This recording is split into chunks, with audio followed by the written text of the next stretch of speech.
Hello, everybody. Happy Friday. How are you? Hello. Hi, how are you? Hi. Hi. Good to see everybody. Hi. Thank you for your time and for making a space to attend our Friday bi-monthly, I should say, webinar. We are very excited today because we're going to have a super interesting session packed with information for you to develop one of your deliverables. Also, I would like to take a little bit of time and just remind you that your first deliverable is already due, and you can access that section in Blackboard so you can upload your observation. I know that some of you required a few more days just because we had technical issues. We had email access issues as well. And a couple of students also needed an adjustment with their mentor schedules.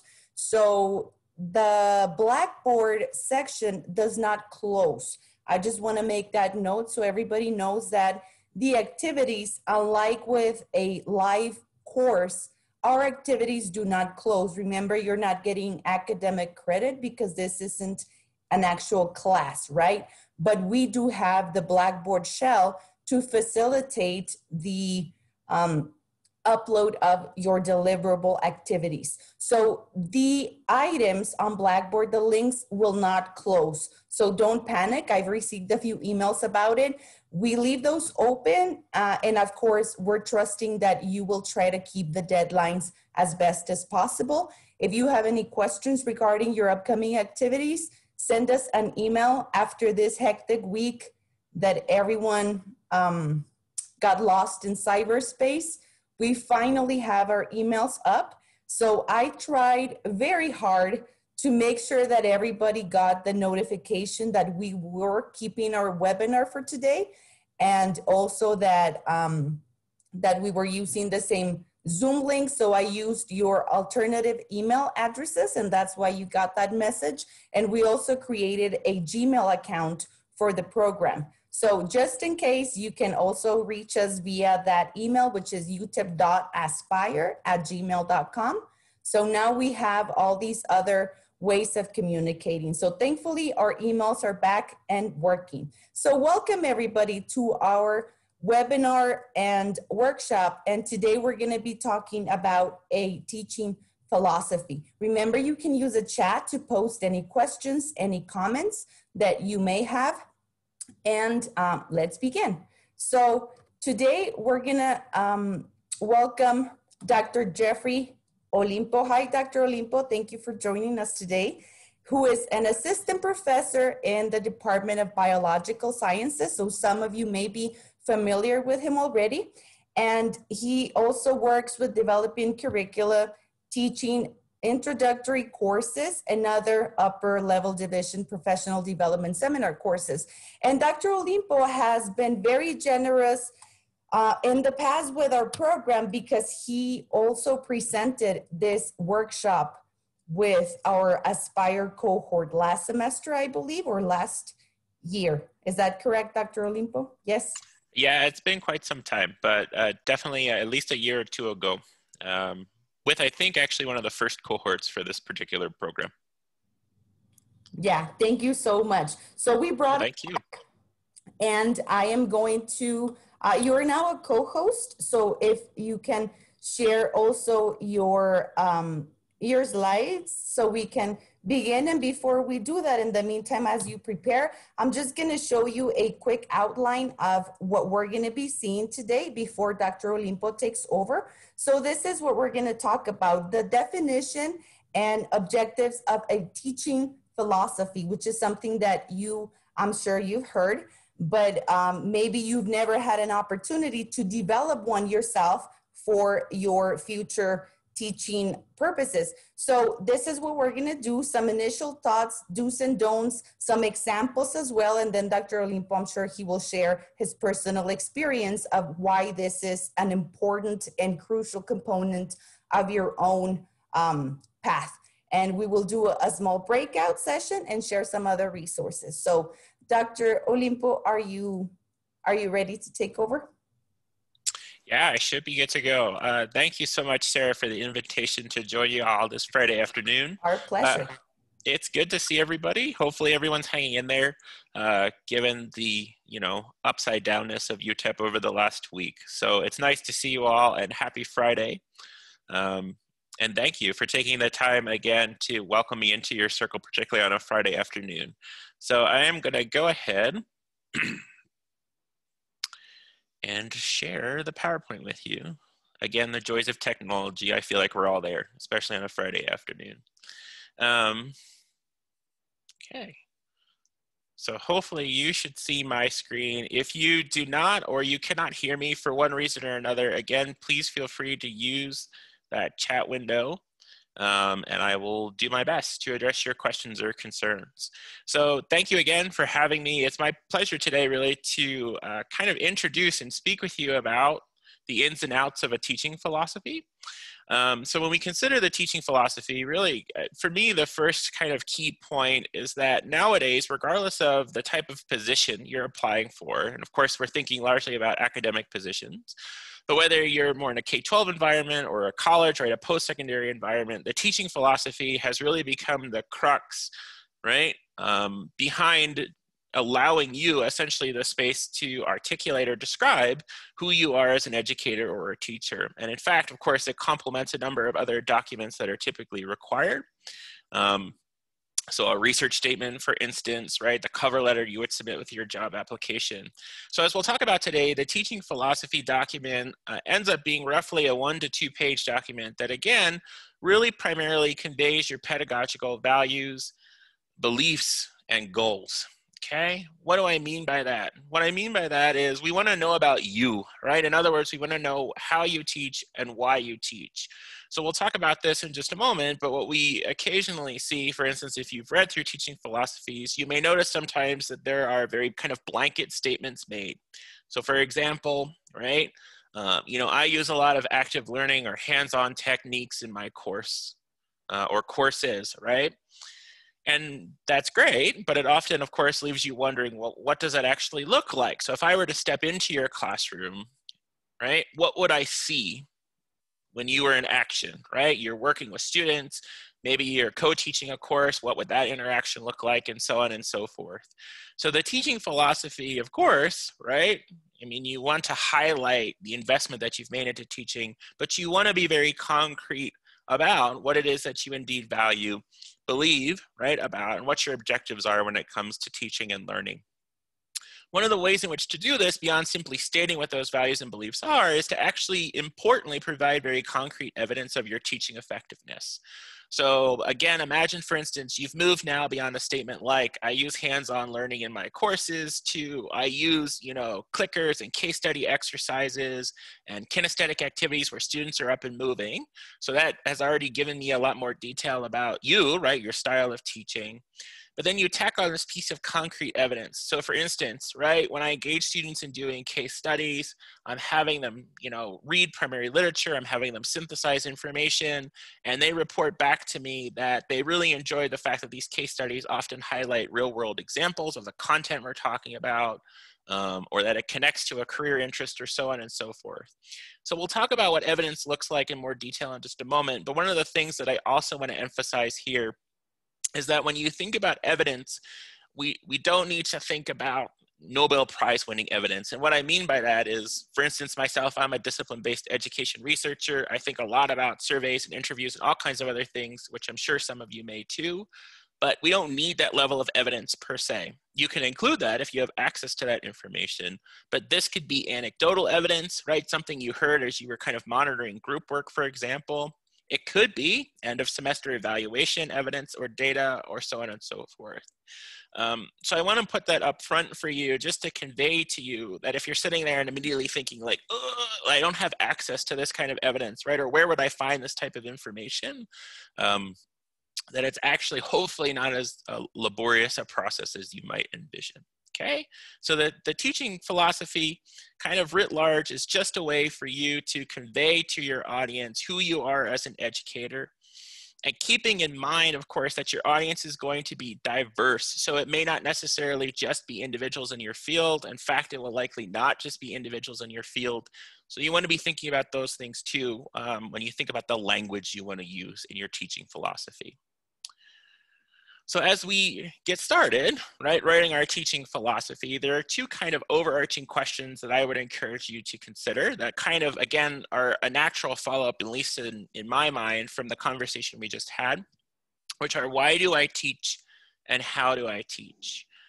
So I think I can get this working. Sarah, I may need your assistance with this. But what I want to do is actually use a technique. I call it popcorning, and I know that sounds kind of weird, but it's just to say that this is a way for us to just spontaneously contribute ideas. Instead of doing that verbally, which is how this would typically be done, what I'm going to ask is that you use the chat window. And we're going to kind of work through each of these two questions. So what I want you to do is take just 30 seconds to try to answer very briefly, right? Why do I teach? What motivates you to teach? Or what do you value, right, as part of the teaching and learning process? So I want to take 30 seconds, right, for you to just think silently on your own. And then I'll make an announcement, but what we're gonna do is we're gonna post our messages in the chat window. So as you're thinking, you might also be typing your response in the chat window, and then I will give you the green light to go ahead and post. So take just a few moments to think. Okay, everybody, the chat is open, so you can start typing, and as soon as Dr. Olimpo tells you, hit enter. I also want to emphasize to all of you that there is no right answer to this question, right? So your answer will likely not necessarily look like anybody else's answer here, and that's perfectly okay. So whatever naturally comes to mind for you is what you want to go ahead and include here. Yeah, the question we're considering is this first question on the slide. Hopefully you can see the slides, but this first item on the left here, why do I teach? Okay, I see people posting things. So if you have something in mind, you can go ahead and hit enter, right? Post your comment up.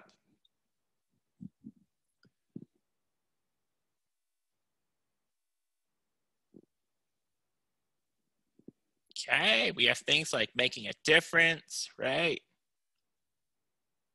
Satisfaction from being able to understand concepts and explain it to people, impart knowledge and skills to students, see them grow as independent individuals, the light bulb moment or the aha moment, as a way of emancipation, something that we're passionate about to help students.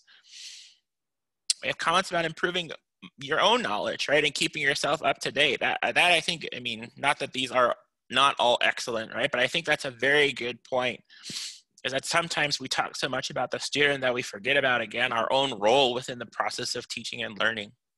To help someone grow in life, enjoy teaching and working with students and helping them grapple with, you know, natural phenomena or things in the real world, make a difference for future generations of folks who are in specific disciplines like computer science. Yeah, excellent. So you can see if you scroll through everyone's comments again, that no two comments are necessarily identical. I mean, there's themes, right? Again, there's the aha moments about knowledge and skills and whatnot. There's some reflective components, right? Learning on our end. Dr. Flores-Ben says, I come from a family of educators. That's what we do, right? So prior experiences are certainly funneled into this as well. But that's important. The why is really critical, right? Without the why, we kind of lose everything that builds around it. And so having that kind of heart, if you will, to your teaching philosophy, the thing that has motivated you to teach or that you really deeply value about teaching, right? Let that be kind of the center point to then grow, right? The foundation from which you're going to build. So the second question that I want to pose to everybody is, how do I teach? So we're going to do the exact same thing. Take just a moment and in the chat window, prepare a short blurb about how you teach. How you teach could be the types of activities, right? The strategies or techniques that you use. It could be more broad about kind of the contextual flow of things, if you will. But whatever comes to mind when you consider the question, how do I teach? So take just a moment to type your answer into the chat window, and then I will give the thumbs up when we're ready to go again.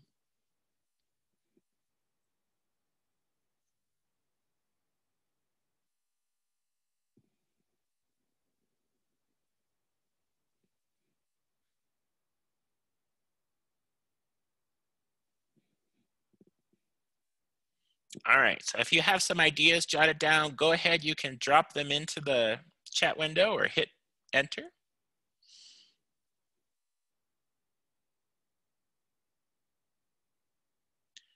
Building on prior knowledge, teach things sequentially or step by step to make sure students understand every component. We see dialogues, breaking down really tough, right, pieces with real world examples, connecting students to their world or to the community in which they live, involving students, comments again about dialogue, okay, or engaging in conversation, applying information on things like case studies. Yeah, me too, right? That's my own bias here. Teach using different strategies such as technology, hands-on activities, and discussion. Excellent, right?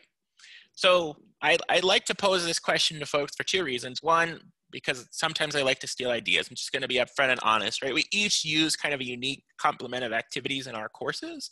And it's, for me, right, as an educator, and I would trust or hope for y'all as educators, right, it's often very nice to have the space to be able to share those ideas with each other and to learn about best practices, right, best practices or evidence-based practices in the classroom. But I think here again, we have cohesion around this notion, right, that there's not direct transmission of knowledge, right? So this kind of old adage of the sage on the stage, right? I stand up as the instructor and I just crack students' heads open and I pour knowledge in and then we're good, right? They leave for the day and all is well, okay? But rather that students are a critical, obviously, component of the classroom, meaning that students are learners, but at times we see ourselves, right, as learners and part of the learning process, so that the relationship is a bi-directional one, right? If not involving more than just the student and the teacher. And in turn, I mean, I'm interpreting the comments that you've placed, right? But again, by engaging students directly, using a diversity of different types of teaching approaches or strategies, right? And particularly connecting things to relevant examples or real world examples, right? We can now hopefully achieve XYZ outcomes, perhaps related to student learning, success, persistence in their field, and so on and so forth, okay? To give you some additional food for thought, right? Oftentimes, folks find it difficult to write a teaching philosophy statement because it's a narrative statement. It's in the style of writing that many of us have not seen probably for quite some time, right? So we'll share some examples with you in just a moment, but you'll notice that this is not a form letter per se. And again, of course, that means that no two teaching statements are going to look similar. And so, like anything else, we may wonder, well, okay, what's actually going to be, right, presented within this teaching philosophy statement, and how do I convey all that I need to convey in a short 1 to 2 page document? So as you begin to think about the type of information that you would want to include in such a document, here are some kind of fill in the blank prompts for you. I value teaching because. We kind of already talked about that one. And I follow a teaching approaches like, okay? So those really stem from the two questions we saw on the previous slide. What do you value about teaching? What drives you or motivates you as an educator? And what are your objectives as an educator? In other words, what are your instructional goals for a particular course, for instance, right? A lab you're teaching, a discussion section, or so on and so forth.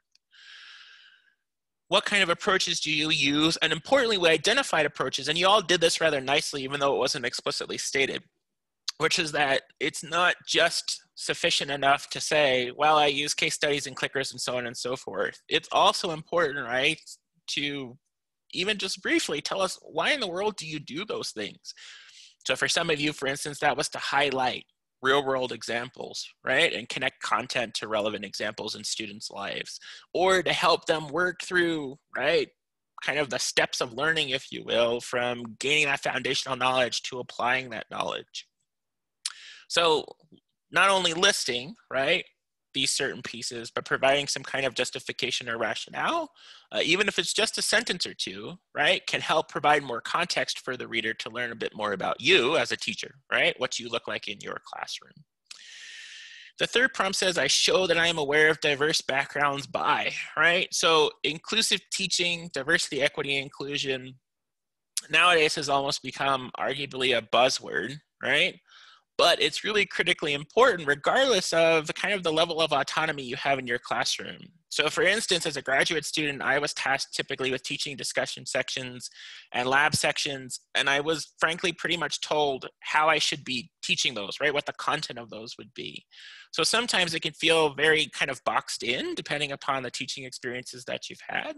But how do you engage diverse groups of learners? That could be by using different types of teaching approaches, for instance. That could be by being very mindful, right? That you're not just calling on a single student or a single group of students, but that everybody's voice can be elevated and heard as part of the conversation, and so on and so forth. And then lastly, I conduct evaluation by. So how do you gauge student learning or students' acquisition of skills or so on and so forth, right? Or how do you even just read the room? That could be critically important too. So we're not going to dive super into depth about this evaluation piece, but there are two kind of broad categories of assessment, what are known as formative and summative assessment. Summative assessment, as the name kind of implies, sums things up. So these are typically graded assignments that come at the end of a particular lesson or unit. They could be that end of semester survey or evaluation piece or so on and so forth. In contrast, formative, I think the word inform, right? These formative pieces tend not to be the graded assignments, but can be things like exactly what I've just done. So you pose a question to students and have them do a minute paper, right? Take just a minute or two to write down their answers to the questions that you've posed. Or at the end of a lesson, you might ask students, right? Like what clicked with you, what just didn't click, what questions do you still have about X, Y, and Z topic, right? So I say that to encourage you to think really, again, broadly about the types of assessments and evaluations that you use. So it doesn't need to be, for instance, that lab report. It could be just informal feedback that you've collected from your students during a lesson or throughout the duration of the semester. The other thing that I want to emphasize here just very briefly is that we've listed all of these out as separate prompts. That's just for clarity's sake, but really these pieces, as you may imagine, are going to be interwoven. So it's not, for instance, paragraph 1 says values about teaching. Paragraph 2 says teaching approaches I use, right? But that these things should be kind of woven together again in a kind of a very neat, if you will, narrative that in essence just describes who you are as a teacher, right? As an educator. And as I mentioned kind of at the outset of this conversation, what I want, personally at least, from reading a teaching philosophy is to get a sense of what I would see or encounter if I were to step into your classroom. I likely, right, I'm not going to have the opportunity to do that. But if you can create kind of a mental image of what's happening in your classroom on any given day or over the course of the semester, depending upon how you frame this narrative, the better able you are to do that, the better in turn, right, impression I will have of you as an educator, okay? So when we think about crafting this document, in addition to using some of the prompts that we just talked about to guide the conversation, here are some other general guidelines or things you may want to keep in mind. I'm going to start on the don't side first, and I'm sorry to be pessimistic or negative, right? Start on that side to begin with. But you may find, for instance, so when I started writing teaching philosophy statements and had to for the first time, I Googled, right? Like most of us probably would, and found a lot of examples where, frankly, there was just short blurbs with lots of bullet points. And so I structured my initial draft that way and sent it to a mentor, a colleague now of mine who was like, right? Go back to the drawing board. So I want to encourage you that your teaching philosophy statement should not just be a bulleted list of items. So again, it shouldn't just be the answers to those prompts or questions we posed on the previous slide. It needs to be written in a narrative style. And in fact, you want to use a first-person narrative approach. So use the I's or the we's or the my students or the, right? And again, that may feel very uncomfortable if your writing style does not typically encourage you to use first-person language, right? But in this case, again, keep in mind this is a statement about you, right? And your teaching and your class. And so it's perfectly okay to make use of that first-person language. You're also not looking to prepare a 40-page document. I always make up random numbers, but the point is, of course, you're looking to create a document that's relatively brief, 1 to 2 pages, single spaced, double spaced, whatever makes you happy, right? But about 1 to 2 pages of text. And what that means, of course, is that, you're going to have to relatively succinctly assemble, right, this image of you again as an educator. And so what in turn also that means is that it's probably going to take quite a bit of iteration to kind of whittle your statement down to that ideal statement that you want. But as you create those 1 to 2 pages, those early drafts, as you think about the kind of iteration building upon or editing your teaching philosophy, keep in mind that it is really a living document, right? I think we could all hopefully argue that who we were as an educator on day 1 stepping into the classroom is probably not who we are, right? Now a semester later or years later, right? Or whatnot. And so it's perfectly acceptable. And in fact, you would expect, right, this document to kind of evolve over time. So keep that in mind too, that you're not looking to craft this kind of magic bullet that's the end all be all for your teaching philosophy statement. But instead, right, it's going to continue to grow and morph and change over time as well. I don't know about you. I like to write more and then pare down rather than write less and then try to add afterwards. But whatever your writing style kind of dictates, whatever you're most comfortable with, is how I would encourage you to approach this type of writing too. Thirdly, do not speak in hyperbole or generalization. So I mentioned one of these earlier on when I said you may find a statement, for instance, like, I use a lot of active learning in my class. Well, so 2 things at least about that statement. The first is I'm using jargon, right? I'm using the word active learning. Nowadays, folks tend to be at least somewhat familiar with that language, although not everybody, right? Nor should we expect them to be. So you first want to be very careful about the type of language that you're using in your teaching philosophy statement. And you want to make sure, of course, that that language is accessible to, again, a diverse audience, whoever may be reading this statement. So my advice there, even though this is somewhat cheesy advice, give it to a friend, right? Or give it to your significant other, or give it to somebody who's outside of your discipline and perhaps therefore unfamiliar with, again, the kind of jargon or the more nuanced way of talking about your discipline. Have them read through it, right? And have them provide feedback. If they get caught up in certain sections, then you can suspect perhaps that if it fell into somebody's hands who was also outside of your discipline, that you may want to go back and edit. The other thing is that those statements are broad, right? I use active learning. Okay, right? What kinds of active learning do you do? Why do you use different types of hands-on or active learning approaches in your classroom? And why do you value those types of things? So instead of speaking in hyperbole or those kind of very umbrella or generalized terms, you want to make sure that your statement is much more personal and reflective. If you have quite a bit of experience teaching, you may, for instance, choose to talk about your own evolution as an educator, right? So you may say, when I started teaching, here were the things that I wrestled with, but over time I began doing X, Y, Z, and as I employed X, Y, and Z or did X, Y, and Z, I changed, I grew in the following ways, and so my classroom now looks more like this, right? So that you can't have too little or too much experience, right? But rather you can think about how you want to draw upon those experiences when crafting this particular teaching philosophy statement. And then lastly, tell me about your teaching context and approaches. So I just kind of mentioned that, but I want to, again, know what's going on in your classroom if I'm reading your teaching philosophy statement. So give me specific examples. Tell me that you use, again, clickers or case studies or cool open education resources that students can engage with. And then tell me a little bit about how you evaluate student learning.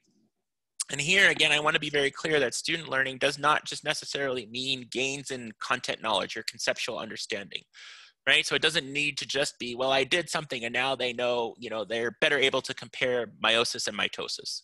So I'm sorry, I'm a biologist, right? So I'm going to use a biology example there.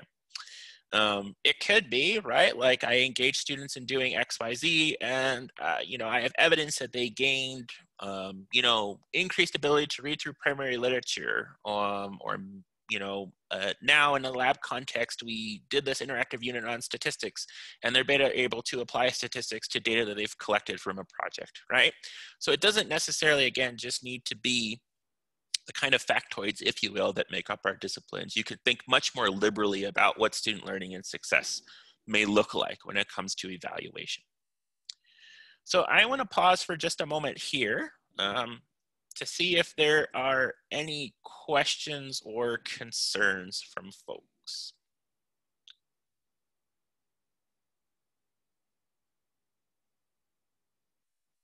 So I will wait for just a moment. If you do have any questions or concerns, you can feel free to type them into the chat window. I'm imagining certainly you could probably mic on and ask that way too, but I want to pause just momentarily if there are any questions. I have a question. Sure. So I think a very important thing that you keep mentioning is like using concrete evidence to sort of, I guess, support your claims for what you value and all that. What kind of concrete evidence can you use if, like, for example, I'm creating a teaching philosophy statement and I haven't taught a class yet, for example? Sure. So I think in this case, what you may want to talk about in that context is what you then would do.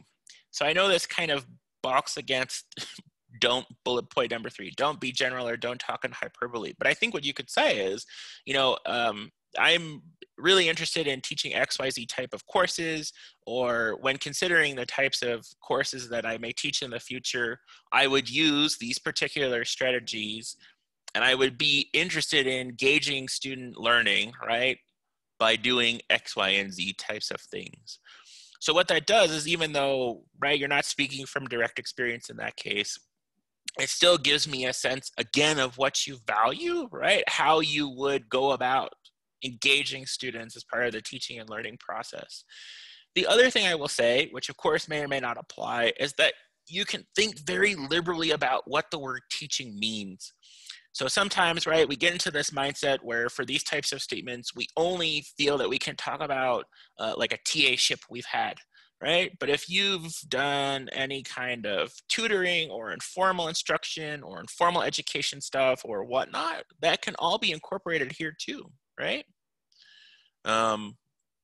And so it doesn't necessarily have to be just formal classroom experience, for instance, as a TA-ship too. And again, that's not to say that necessarily applies to you, right? But just to say that you can draw upon those experiences if they are applicable to. And just a really quick follow-up then, would you recommend that you don't explicitly say, like, I don't have teaching experience, but when I do, I would do this? Well, would you just stay away from saying something like that?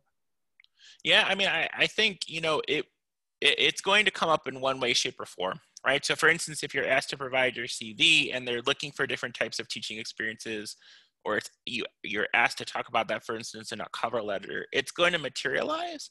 And so personally, again, unless that's an absolute requirement for the position, which is an entirely different story. If not, I think it would be perfectly acceptable to say, right, here's the experience I do have, if that's informal experience, or, right, imagining that I'm going to step foot into a classroom as an example, here are the types of things that I would be doing.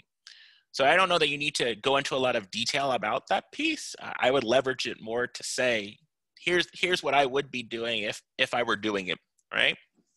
I would probably suggest taking that stance. Okay, thank you. Yeah, that makes sense. Thank you. Okay. And again, keep in mind, right, teaching experience can be considered broadly. That's an important point.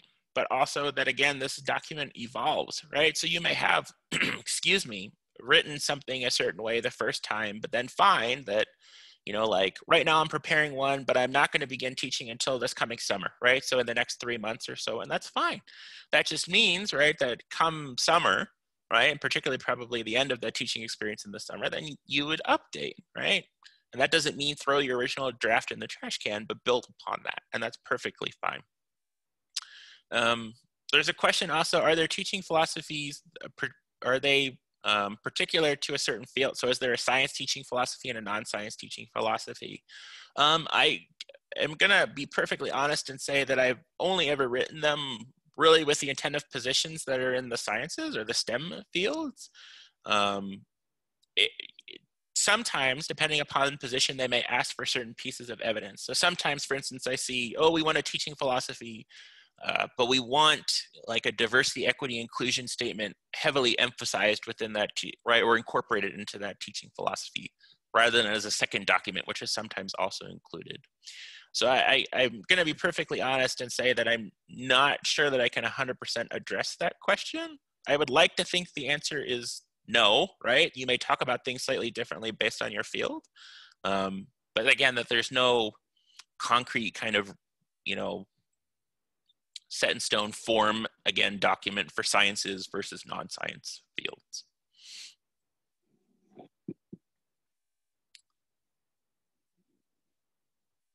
Any other questions or concerns?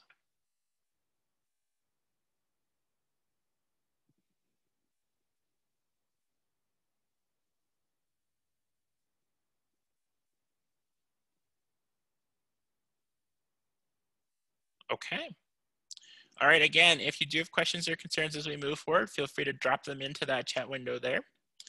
Or I think this is still preserved. Right now I can only see my PowerPoint, which is kind of crazy, right? But I think there was a raise hand function there too, so we can monitor if you have comments or concerns that way. Okay. Yeah, I'm monitoring the chat, so I'll let you know if there's anything that comes in. Okay, thanks so much, Sarah. So when we think about writing a successful statement, here's some advice from O'Neill colleagues. A bit dated now, but good advice nonetheless, I think. When you think about a good statement, again, a lot of this is what we've already discussed. So think about why, right? You value teaching.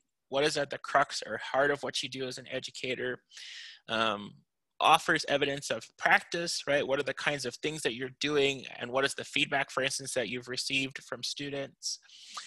Point number 2 is an important point that we've somewhat talked about, but only just, which is that it conveys reflectiveness, right? Meaning, when I read your statement, it should ideally give me the impression that you've thought, right, about the contents of that statement, about those questions pertaining, right, to why you value teaching, how you teach, what evidence of practice that you've included in there. And then in turn, again, if you've been teaching for quite a number of semesters, right, or for a long period of time, that you're also reflecting on your own personal growth, right, and professional growth over that period. Point number 5 is kind of a gimme, right? It should be well written, clear, and readable. Again, my suggestion there is just give it to multiple individuals, again, inside your field and outside of your field with different roles and experiences. Have them read through and provide feedback to you. And again, that's just because, as I think popped up in the comments, right, your teaching philosophy statement is going to get distributed to quite a breadth of individuals, right? Folks within the department who you may be applying to position-wise, but perhaps to a dean, right? Or to somebody in the Center for Teaching and Learning, or whoever you may be meeting with as part of the interview process for that job. So you want to make sure, again, that the document is accessible to diverse groups of individuals. And then for point number 4, many of us, of course, recognize this now at face value. You want to convey, of course, that you are an educator who is student or learner-centered, and that you're attuned to these differences in students' abilities and backgrounds. It is not, I would argue, sufficient simply to state those things, but just like we've already been talking about, give me some concrete evidence or examples of how, right? You engage students in the learning process. So student-centered there means, of course, that students are important, important aspect of the teaching and learning context. It's not teacher-centered, which would be, again, the kind of dumping knowledge into brains analogy. And then secondly, of course, how do you address issues, for instance, related to diversity, equity, inclusion, and justice in your classrooms? Okay, that would be more to the second point. Do you have to do these systematically? No. Again, we've bullet pointed them here, but they should be all tied together in a narrative kind of format in your teaching philosophy statement. What I want to leave you with is just a few last things before we transition back to Sarah, or I hand the mic, if you will, back to Sarah. And that is, if you find it difficult to get started, first, that's perfectly okay. Again, if you have not been asked to write a teaching philosophy statement before, you may find this type of writing challenging, right? And if you've not had intentional time to think about your teaching, it may be even more challenging. That's okay. We've all been there, right? So don't let that discourage you. But if you're looking, right, for a place to try to generate some initial ideas, that skeleton for your teaching philosophy statement, here are a few other kind of prompts or fill in the blanks. Again, related to values, right? So for instance, why do you teach your subject, right? What are your goals for teaching? What methods do you feel are important, right, in helping students grow, again, academically, professionally, and so forth? I see a question in the chat. When giving examples, can we use a specific topic in our field to show how we would teach that concept? Yeah, absolutely. In fact, being very concrete like that, I think is important. So again, I made up kind of a cheesy, if you will, example of thinking about cell division, right? Meiosis and mitosis, but I can hook a lot to that, right? I could say, for instance, I'm teaching this particular concept, but in order to do that, I have, students stand up and act out cell division, right? As part of the lesson that I'm teaching, in addition to doing these thought questions and so on and so forth. So yeah, if you can ground me in specific examples, the more the merrier, the better, I would say, in that regard. Okay, that's a great question. Okay, so here are just some other prompts for you to think about or consider, excuse me, as you craft your teaching philosophy statement. I want to say, of course, that you don't need to address all of them. Again, these are just different kind of touch points to help you identify information that's going to be salient for you to include in your teaching philosophy statement. So Sarah, I know I apologize. I'm kind of right at the, if not over. No, that's perfect. Go ahead. Yeah, you can keep going. That's okay. Fine. All right. So I want to then lastly just share a few examples with you. I'm not going to read these. Of course, there's quite a bit of text on the slide here, but I want to point out a few things. And Sarah, correct me if I'm wrong. I believe we'll have access to the PowerPoint and whatnot afterwards, correct? Yes, or already it's going to be my comment following your examples. That remember, because I see that people are taking notes and asking questions. So remember, guys, that all these presentations are available to you in the resources of the Blackboard course. So following the session, we upload a copy. So this will be something that you can download and revise at your own pace. Okay, thanks so much. So this first example is actually probably one of the first philosophies that I wrote. And I've since edited a billion times, right? Excuse me, to make something that I think is more concrete and representative of me. And again, my growth, hopefully, if you will, over the many years that I've been teaching at this point. But what you can kind of gather is, I'm just gonna walk through some of the highlights here, and some of those pieces are bolded. But in the beginning, I provided some context, right? This was my first teaching experience. I had to teach 75 students. That was overwhelming for me as a first-time educator. Now that's kind of laughable because I teach sections that are 200-ish students pretty much every semester here at UTEP, right? So 75 or even 20 to 25 students is peanuts in comparison, right? But I provide some context here, and then I give some motivation, right? Meaning I talk to my mentor, and one of the things that I learned from speaking with my mentor is that it wasn't just about the content, right? The material. It was about engaging the students and developing their enthusiasm for genetics. I was passionate about genetics, right? I had good research experiences and been fortunate to as an undergraduate in the field of genetics and developmental biology. And now I wanted to convey that enthusiasm to students.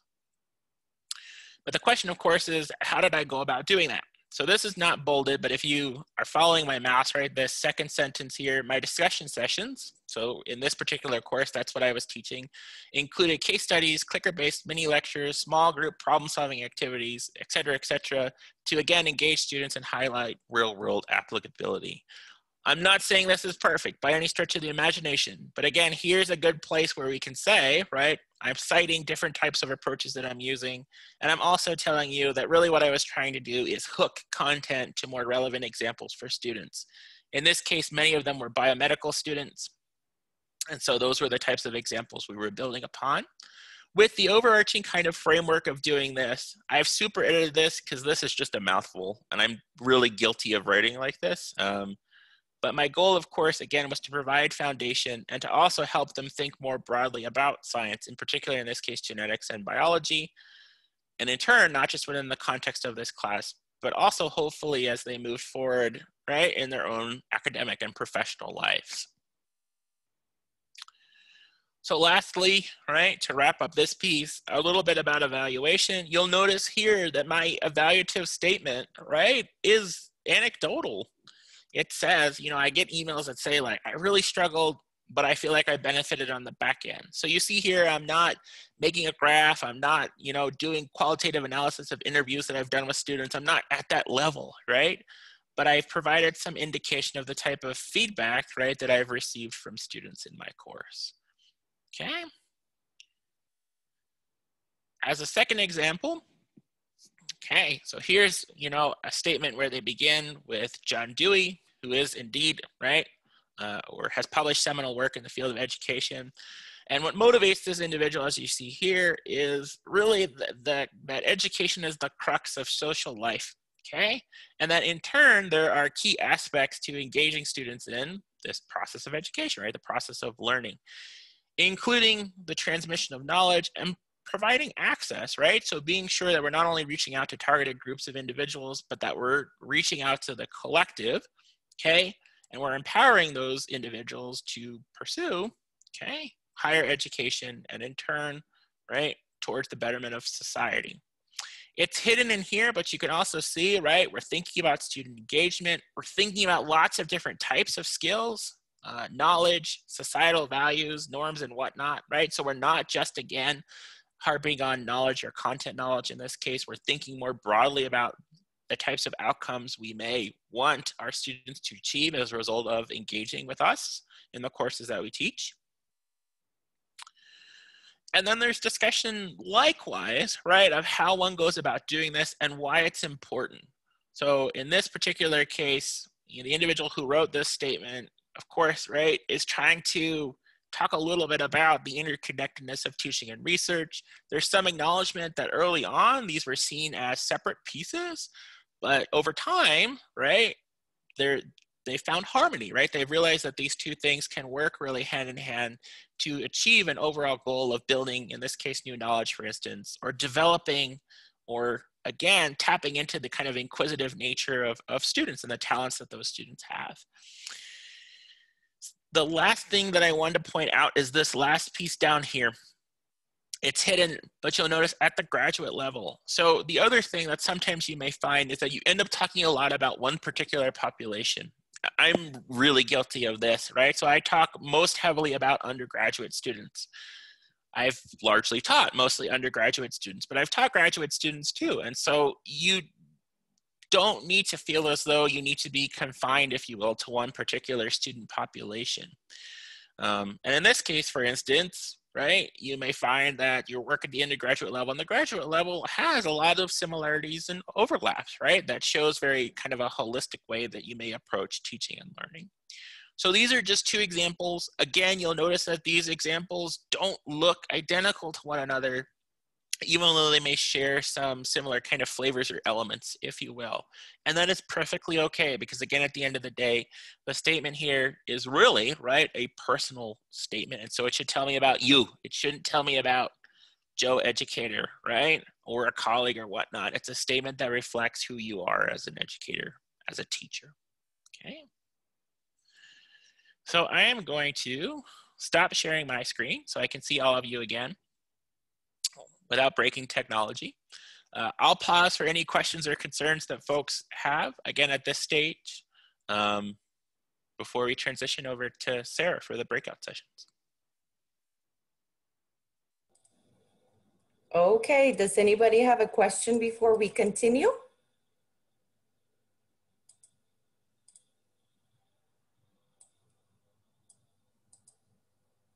Okay, then we will proceed to our working session breakout, and we have about 7 minutes to do this. We're gonna cut it a bit short just so we can discuss the information provided. So how have these prompts and these questions changed your idea of the importance of developing your own teaching philosophy? Was this something you considered? Have you ever done anything similar before? Is this the first time you're gonna do it? So we're gonna do a quick breakout. The rooms have been assigned. These are small groups, so if you have the opportunity to have a mentor or one of our leadership team members, you can also ask those questions, okay? So without anything else that's pressing, let's do this. So I'll see you in about 7 minutes, and I will send you a notice when we have a minute to go, okay? So make the best of these 7 minutes.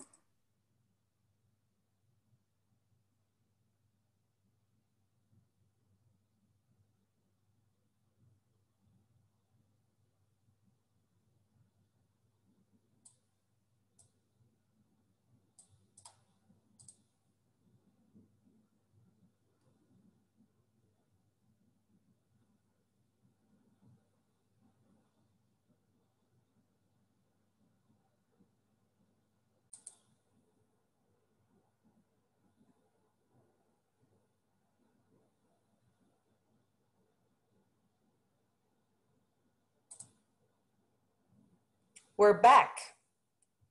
That was fast. Thank you everybody for showing your faces and letting us hear your voices. I hope that was fun and you got an opportunity to share and get a little bit more personal. It's great to see everybody.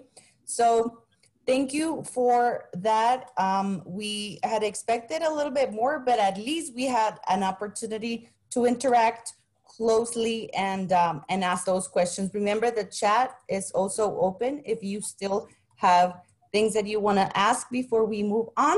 I think we lost 2 people in the reconnecting process, but we are just about to share just the additional resources. Would you like to comment on this title, Dr. Olimpo, just really briefly?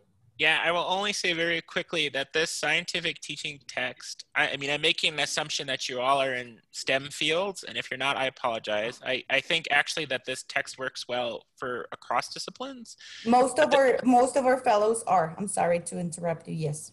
No, you're okay. But I would say that that this text is, I pick it because it's very accessible, meaning regardless of where you're coming into the teaching and learning process, if you want to know more about scientific teaching or teaching and learning, right? This book includes content about assessment, about diversity, right? Teaching to diverse audiences or working with diverse audiences, about different types of teaching approaches, active learning and whatnot. And it's actually relatively affordable. I think right now it's like about 20 bucks or so on Amazon or whatnot. So it's not going to break your piggy bank like a normal textbook, right? And so I just think it's a good resource to pick up if you want to learn more or probe a bit more deeply. Thank you. Thank you, Eric. Thank you for your comments, and thanks everybody.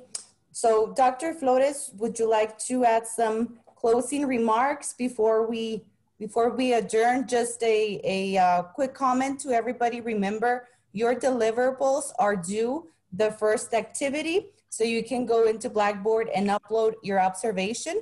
Also, I will be reaching out after spring break for your stipend. So we're gonna begin the process of payments for you, and I will reach out individually for that information, okay? So Dr. Flores?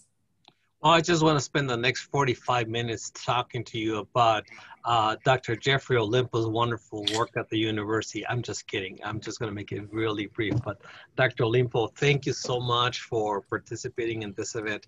I had to tell everybody, and I think you mentioned that briefly, that 2 years ago you helped out and we actually had a smaller group of students. I believe it was about 7 graduate students who were the initial cohort of the Aspired program. And at that time, you actually went to the classroom with us and you showed us the rope and you were on the board, and we were so excited doing a lot of things. Sometimes we just can't do that online, but I think when you get a gist, everybody gets a gist of, you know, how engaging Dr. Olimpo really is. And I like to give him a hand. Thank you so much for what you've done. And I also want to thank our colleagues from the community college. I see several faces that I recognize, and thank you so much. Some of you are repeaters. You're doing this for the second time. Thank you. I really appreciate it. Hopefully we had an impact the first time around, or maybe you're giving me a second chance. Whichever it is, thank you so much for doing it. Sarah, thank you for organizing this as always. It's a joyful experience to be with everybody. Indeed, it is my pleasure. Yes, we can just get everybody closer in a space where we're not right now, so it feels nice to get together and see each other. Absolutely. And to our students, stay safe. Yes. And Dr. Olimpo, you have. I was just gonna say, I want to thank you all again. I know it's late on a Friday afternoon, for inviting me in to your circle, right? Allowing me to join you today. I just want to point out my email address is hiding kind of not hiding. Yeah, right there where Sarah has put the cursor. I would say have an open door policy. I feel like none of us have doors anymore because we're all living in a virtual space. But now that email is functional again, if you need to reach out, please don't hesitate to reach out if you have any questions or concerns for me, and I'm happy to chat further with y'all. Thank you Jeff. so much. Well, thanks everybody. Thank you. Have a great weekend and a better spring break. And please remember that we still keep our high standards of COVID measures. So stay safe, wear your masks, wash your hands, and we will hopefully, there you go, Dr. Flores, double mask. We will see you in 2 weeks to continue our webinar series. Upload your deliverables and email us if you have any questions. And a special thank you for our mentors in attendance, and of course to Dr. Olimpo for your time, your resources, and your willingness to share your expertise. Thank you, everybody. Nice seeing you. Have a great. Thanks so much. Thank you. Thank you. Bye. Bye. Thank you. You all have a good day. Thank you. Thank you. Have a wonderful day. Thanks, Joshua. Bye. Bye, everybody.